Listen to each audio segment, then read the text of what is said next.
Hello friend, আসসালামু আলাইকুম। কেমন আছো তোমরা সবাই? আশা করি ভালো আছো। আমিও কিন্তু অনেক আমার এই চ্যানেলে তোমাদের সবাইকে অনেক অনেক ওয়েলকাম। আবারও আমি নিয়ে এসেছি আর একটা নতুন রেসিপি, ছোলার ডালের রেসিপি। এটি দেখতে যতটা লোভনীয় হবে, খেতেও কিন্তু ঠিক তেমনি সুস্বাদু হবে। চলো তাহলে রেসিপিটি শুরু করা যাক। আমি এখানে 200 গ্রাম ছোলার ডাল নিয়েছি। ছোলার ডালটি 5 থেকে 6 ঘন্টা ভিজিয়ে রাখতে হবে। তোমরা চাইলে ওভারনাইটও ভিজিয়ে রাখতে পারো। তারপর ছোলার ডালটিকে ভালোভাবে ধুয়ে আমি একটি প্রেসার কুকারের মধ্যে ডালটি নিয়ে নিয়েছি আর নিয়েছি পরিমাণ মতো জল। তারপর গ্যাসে চাপিয়ে দিয়েছি। ঢাকনাটা লাগাবো না, ঢাকনাটা আলগাভাবে রাখবো। জলটা ফুটে গেলেই তার মধ্যে দিয়ে দেব 1 চামচ লবণ, 1 চামচ হলুদের গুঁড়ো এবং 4টে কাঁচা লঙ্কা। তারপরে প্রেসারের ঢাকনাটা বন্ধ করে 2টো সিটি আমরা দিয়ে নেব। তারপর প্রেসারটা ঠান্ডা হয়ে গেলে আমরা দেখে নেব ডালটি ভালোভাবে সেদ্ধ হয়েছে কি না। দেখতেই পাচ্ছ আমার ডালগুলো কিন্তু খুব ভালোভাবে সেদ্ধ হয়েছে। ডাল কিন্তু গোটা গোটায় আছে, কিন্তু খুব ভালোভাবে ডাল সেদ্ধ হয়ে গেছে। আমার ডালগুলো কিন্তু ভেঙে যায়নি। তারপর একটি ফ্রাইং প্যান বসিয়ে দিয়েছি। ফ্রাইং প্যানে দিয়ে দেব 2 চামচ সর্ষের তেল। সর্ষের তেল দেওয়ার পর এতে দিয়ে দেব 4টে কিশমিশ এবং 4টে কাজু। কাজুগুলোকে আমি 2 ভাগে ভেঙে নিয়েছি, মাঝখান থেকে কাজুগুলোকে ভেঙে নিয়েছি। তারপরে লাল লাল করে এটিকে একটু ভেজে আমরা একটি পাত্রে তুলে নেব। তারপরে ওই তেলেই আমরা দিয়ে দেব 2টো তেজপাতা, 3টে শুকনো লঙ্কা, 2টো ছোট ছোট দারচিনি আর 4টে লং। পরে ভালোভাবে সমস্তটাকে একটু নাড়াচাড়া করে দিয়ে দেব মিডিয়াম সাইজের একটি কুচানো পেঁয়াজ। পেঁয়াজটাকে হালকাভাবে একটু আমরা ফ্রাই করে নেব। খুব বেশি ভাজার প্রয়োজন নেই, হালকা কালার চলে আসলেই এর মধ্যে দিয়ে দেব মিডিয়াম সাইজের টমেটো কুচি।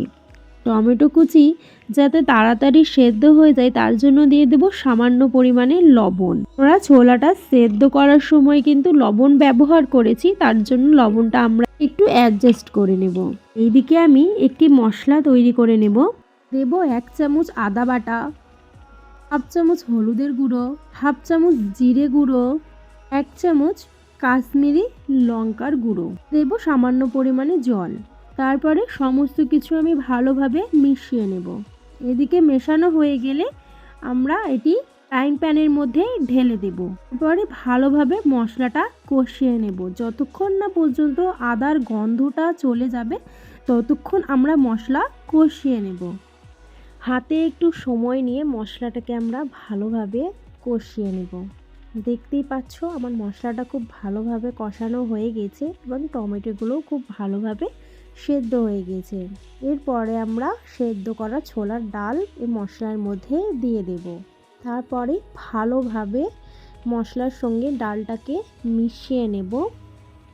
দেখতেই পাচ্ছ বন্ধুরা আমার ডালগুলো কিন্তু একদম গোটা গোটা হয়ে আছে, একটাও ভেঙে যায়নি। এরপর আমি এর ওপর থেকে দিয়ে দেব ভেজে রাখা কাজু আর কিশমিশ। তারপর খুব ভালোভাবে আমরা নাড়াচাড়া করে নেব।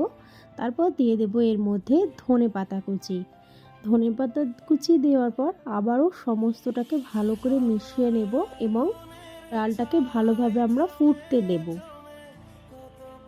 ডালটা ভালোভাবে ফুটে গেলে এর মধ্যে দিয়ে দেব সামান্য পরিমাণে চিনি। চিনি দেওয়ার ফলে কিন্তু ডালের যে স্বাদটা সেটা ব্যালেন্স হবে। তারপরে আবারও নাড়াচাড়া করে গ্যাসের ফ্লেমটিকে বন্ধ করে আমি 5 মিনিট রেস্টে রেখে দেব। তারপর ওপর থেকে 1 চামচ ঘি আমি ছড়িয়ে দেব। দেখতেই পাচ্ছ আমার ছোলার ডালের রেসিপিটি কিন্তু একদম রেডি হয়ে গেছে। এবার আমি এটি একটি পাত্রে পরিবেশন করে নেব।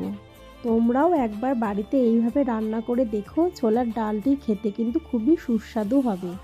আমার এই রেসিপি যদি তোমাদের ভালো লেগে থাকে অবশ্যই তোমরা একটা লাইক, কমেন্ট, শেয়ার আর সাবস্ক্রাইব করতে যেন ভুলো না। পাশে থাকা বেল আইকনটি অবশ্যই ক্লিক করে দিও। এর মতো টাটা।